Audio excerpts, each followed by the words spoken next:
Pendo wasifiwe. Naitwa mchungaji Goro Isaiah, natoka katika kanisa la Bahati Ministries Kayole. Leo ningependelea kunena nawe kuhusu maadui, watu ambao wako na uhasama ndani yao, ambao hawakutakii mema. Unacheka nao, unajaribu kuwafanyia mema, lakini hayo mazuri yote ambayo unafanya wao hawaitaki, lakini hawataki kukuonyesha wazi hawaitaki, lakini baadaye utaona kwa vitendo kile ambacho wanafanya. Ndiposa ujue kwamba kumbe watu ambao umekuwa ukidili nao ni maadui. Kuna siku ambapo kuna mtu alienda katika kijiji fulani, ako na ng'ombe, ako na mbuzi, ako na kondoo. Bahati mzuri hizi ng'ombe zake zilikuwa ni ng'ombe ambazo zilikuwa katika nyakati za kuweza kukamuliwa. Mke wake akamwambia, kwa sababu sisi ni wageni area hii, wacha tuwaite majirani zetu na tuwapatie maziwa wawe wakikunywa, sababu tumwangalia wengi tukaona hawana maziwa. Kwa hivyo ni vyema tuwaonyeshe upendo, tuwaonyeshe wema. Kila asubuhi anatuma wafanyikazi wake kuwapatia maziwa. Kwa bahati mbaya, kuna siku alikuwa anaenda malishoni kwenda kulisha ng'ombe zake. Ng'ombe zake 9 wakaanguka kwa shimo. Akarudi mbio kuita watu wa kijiji wamsaidie kutoa wale ng'ombe. Wakamuuliza ni ng'ombe wangapi wameingia, wewe toa peke yako. Akasema ni ng'ombe 9. Watu kila mmoja alitoa excuse ya kutotaka kwenda kumsaidia. Akabaki peke yake, akaanza kusononeka na kuumia roho ya kwamba jamani, nani atanisaidia, ng'ombe wangu atakufa pale. Alipoondoka, wale wana vijiji walibaki, wakakuwa katika kikao peke yao. Wakasema hawa ng'ombe ikifika jioni usiku, tutaenda na tutoe mchanga na tuwazike pale ndani. Huyu ndio yule amekuwa akisaidia hawa, lakini wanapangilia kuzika ng'ombe wake. Kweli ilipofika nyakati giza imeshaanza kuingia, kila mmoja alichukua jembe, akajivua shati, akatoa makoti, wakabaki vifua wazi. Wakaanza kuchimba mchanga na kuanza kuzika wale ng'ombe. Hawa ndio wale walikuwa napewa maziwa. Naomba unisikize vizuri.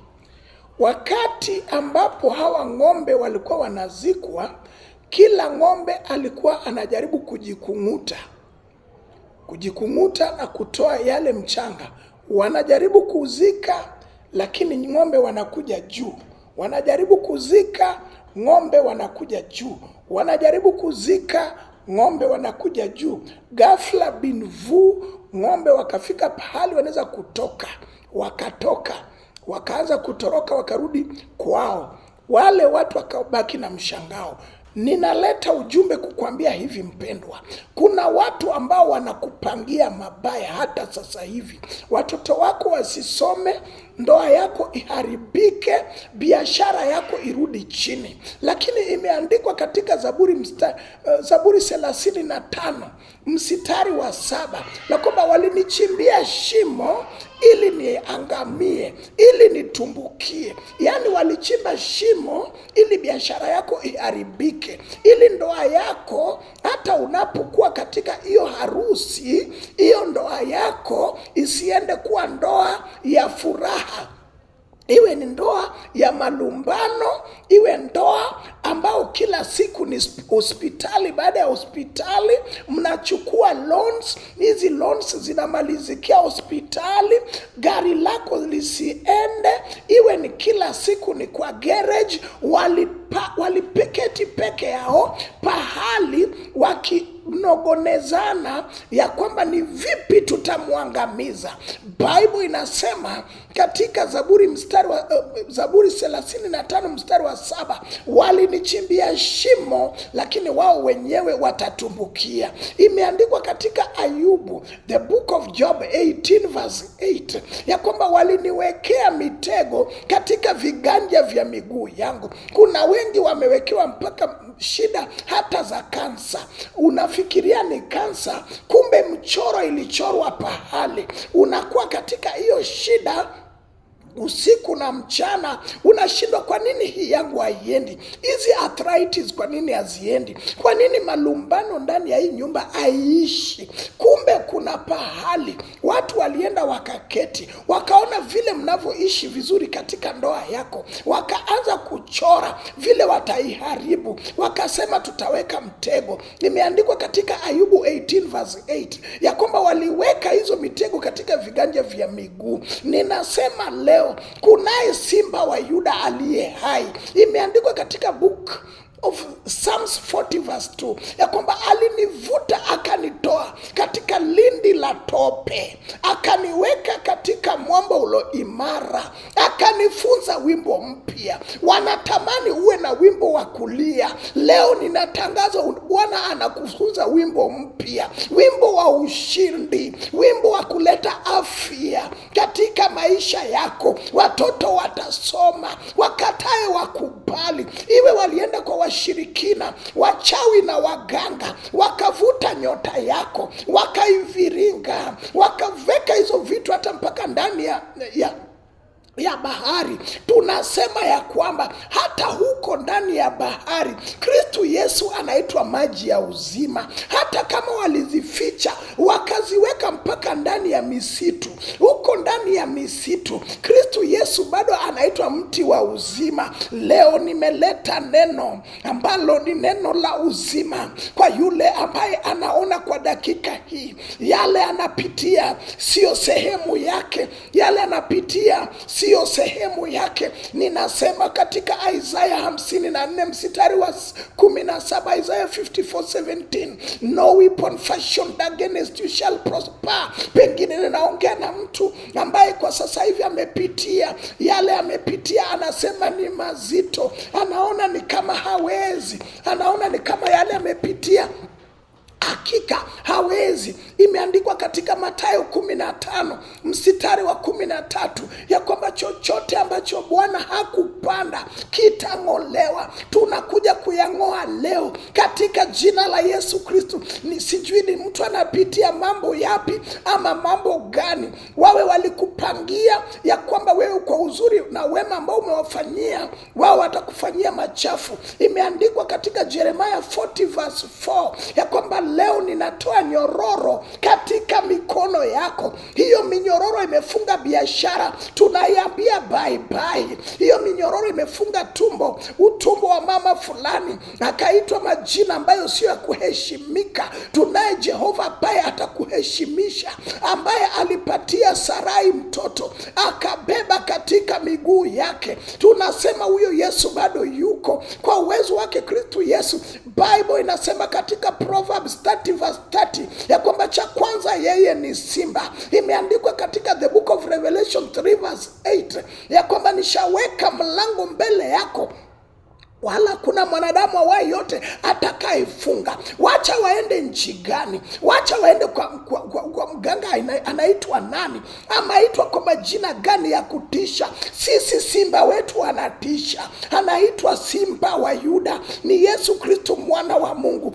Isaiah 61 verse 7 inasema badala ya kuwa na aibu atakupatia tena zaidi mara mbili ya yale ambayo ulikuwa nazo huko nyuma. Kwa uwezo wa Roho Mtakatifu Bwana atakuinua, Bwana atakutetea, Bwana atakushindania, Bwana atakupigania. kutumia kuanzia leo. Mambo yako ambayo unaenda kuyatenda yanaenda kuwa mazuri. Imeandikwa katika the book of Job 22 verse 8 ya kwamba kuanzia leo, dakika hii tunaongea na wewe, yale ambayo unaenda kufanya, unaenda kushika kwa mikono yako, iwe ni biashara ulikuwa umewekwa na ikafungwa, tunasema inaenda kwa vizuri. Mimi ninayenena nawe msikilizaji, mtizamaji, nimepitia mazito. Kuna wakati ambapo mimi na mke wangu tukiwa tu tunaishi Nairobi, kupitia kwa mikono ya watu ambao pia wanaitwa watu wa Mungu, tulifungwa, sio na watu wa nje, watu ambao wako kwa pulpit na pia wanasema Bwana asifiwe. Nikateseka miaka 14, hasikuwa na uwezo. Nikaambia mke wangu hata aweze kutoa mtoto wangu wa pili, ili sababu hatukuwa tunaweza, lakini Mungu aliye hai, Kristo ambaye ana uwezo, akanitoa katika lile la tope, nikiwa katika mkutano kule Mathare. Bwana akanifungua. Ninasema katika Job 22:28 ya kwamba kuanzia sasa, chochote ambacho unaenda kutenda, inua mikono yako, tuombe na tumwambie Bwana asante. Chochote ambacho unaenda kufanya kinaenda kwa vyema, wakatae wakubali, kinaenda kwa vyema, kinaenda kufanyika vizuri kwa uwezo wake Kristo Yesu, inaenda kutendeka vizuri. Ninasema ya kwamba tunaye simba wa Yuda, tunaye simba wa Yuda.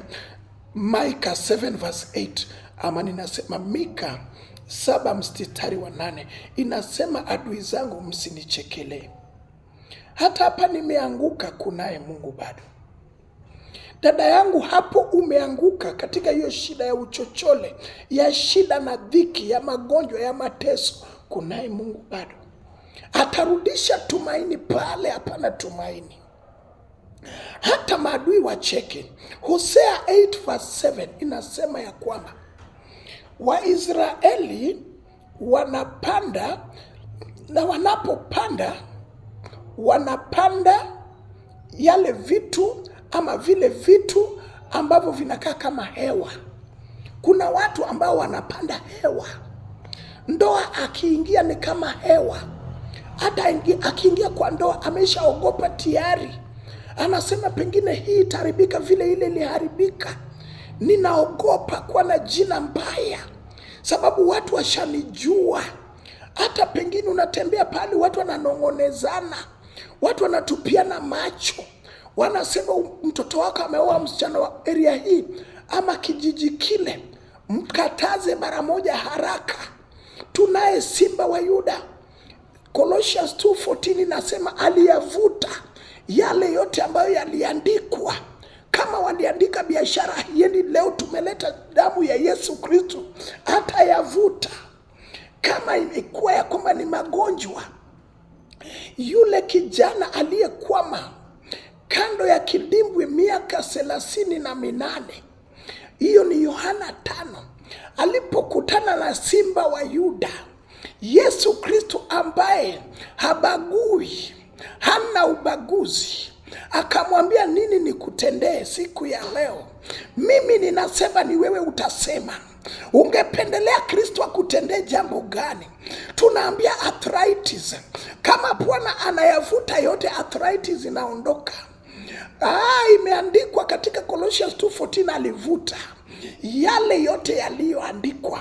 Iliandikwa utachukua loan, ufungue biashara na isisonge. Walivyoandika wakiwa katika mikutano yao ya wachawi na waganga na washirikina. Leo tumekuja na Yesu simba wa Yuda. Bible inasema katika Jeremiah 23:29, neno langu ni moto, neno langu ni nyundo, litapasua miamba vipande vipande. Tunaenda kupasua hizo miamba ambazo ameweka vipande vipande, na mtu atainuka leo katika kitanda cha uchochole, kitanda cha shida na umasikini. Kwake Kristo Yesu inawezekana. Kwake Kristo Yesu inawezekana. Sijui tunaenda kuomba na nani. Kwake Kristo Yesu inawezekana. Sijui tunaenda kuomba na nani ambaye amekuwa akiteseka, mara nyingi amechekelewa, nyumba yake inafungwa kila mara, inaongezwa kifuli baada ya kifuli. Bible inasema alivuta yale yaliyoandikwa. Kile ambacho kimeandikwa katika maisha yako, tunamleta Yesu Simba wa Yuda, atayavuta siku ya leo. Mama ambaye alikuwa amevujwa na damu kwa miaka 12, Bible inasema hata waganga wa area ile walishachukua mali yote alokuwa nayo. Kama ni ng'ombe zilienda, kama ni mbuzi ziliuzwa, kama ni kondoo ziliuzwa, hata kuku zikaenda, akabaki sasa ako bure. Naamini ya kwamba hata katika lile boma kukafika wakati ambapo labda pengine watu wakamwambia, sasa umebaki na Mungu wako. Ninaongea na mtu ambaye amebaki na Mungu wake, anasema mimi jameni, hata kuangalia kushoto kulia, nimebaki na Mungu wangu. Huyo ndio mtu ambaye namuhitaji kwa siku ya leo. Huyo ndio namuhitaji. Tukaende naye na kuambia Bwana, Baba ni wewe, tumebaki nawe. Marafiki pengine wengine wameshatoroka, kuna wengine labda hata washiki simu, lakini tunaye Bwana aishie milele. Tutamwambia saizi tukiwa kwa magoti, lazima atafungua mmoja siku ya leo. Isaiah 22:25 inasema siku hiyo misumari ilopigwa kwa kasi itang'olewa. Tumekuja kuzing'oa leo hizo vitu ambazo zimewekwa na wachawi na waganga, hizo ambazo hizo za majini. Tunaenda kuzing'oa hizo majini leo, hata ziwa ni majini za aina ngapi ama za aina gani, tumekuja kuzing'oa leo katika jina la Yesu Kristo. Tumekuja kuzing'oa leo. Jina lako Bwana lihimidiwe. Tunaenda kuomba nawe. Yeyote ambaye amepokea ujumbe huu, jua ya kwamba Kristo yuko hata wa leo. Kuna wakati mimi singeweza hata kulipa nyumba. Landlady wangu akaweka mbuzi akawa kama jirani yangu. Huyo mbuzi alipoona hata akipiga piga, ilikuwa ni nyumba ya mabati, hiyo kuguu yake singeweza kutoka, sababu unapohama lazima uwe na pesa ya kwenda nao kwingine. Labda naongea na mtu ambaye ako katika hali amefika mwisho. Mimi kuna wakati nilifika mwisho. Badala kutoa ile mbuzi, akaongeza mbuzi mwingine wa kike. Usiku zinapiga kelele, lakini sikuhama. Imagine, ni mamangu mzazi kutoka nyumbani ndiye alikuja akanilipia nyumba hapa Nairobi. Badala ya mimi kusaidia mama, ni mama alikuja kunilipia. Kumaanisha shetani alikuwa anataka kunifedhehesha. Shetani alikuwa anataka kunipa aibu. Shetani alikuwa anataka kuniweka chini, anitengeneze kama dasta anayopitia. Kuna watu sasa hivi waganga na wachawi wamewaweka katika hali ambao hawaheshimiki. Hakuna heshima. Ndoa inaharibika, ndoa inavunjika. Unashindwa ni nini kiliendelea. Kumbe adui alipangilia kuiharibu. Leo tumemleta Yesu Simba wa Yuda.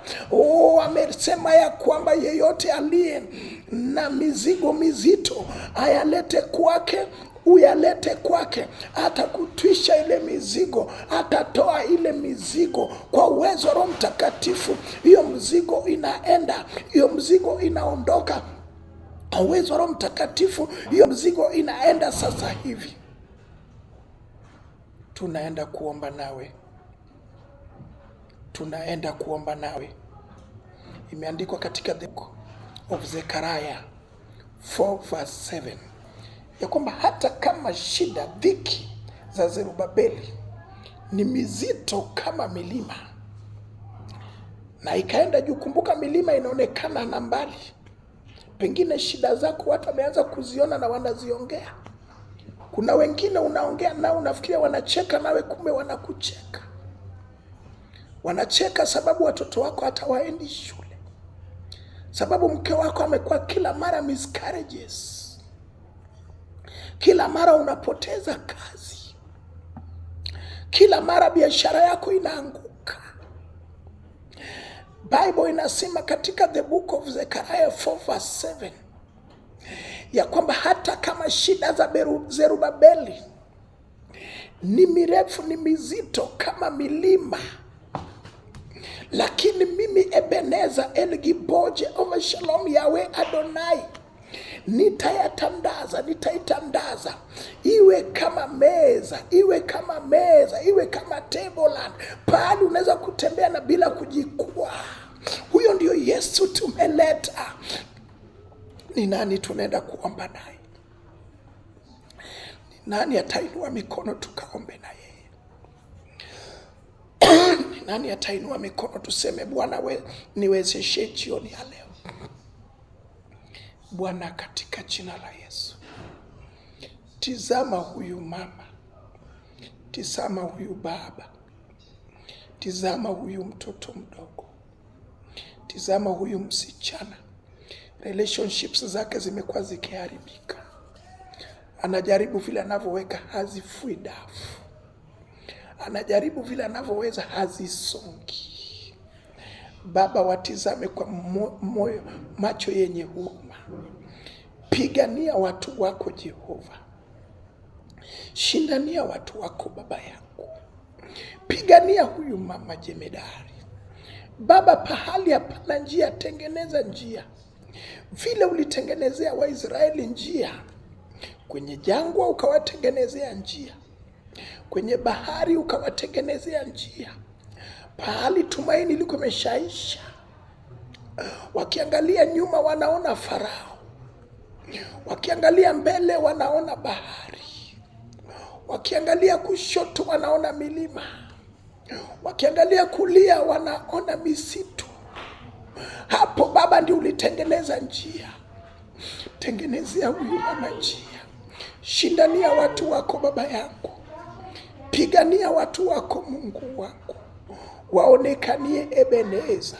Katika jina la Yesu Kristo nimepata kwa na kuamini, amen. Mpendwa mtizamaji, mimi ambao nimeongea nawe naitwa mchungaji Goro Isaiah, natoka katika kanisa la Bahati Ministries Kayole. Nambari zangu ni 0733 794910. Narudia, nambari zangu ni 0733 794910.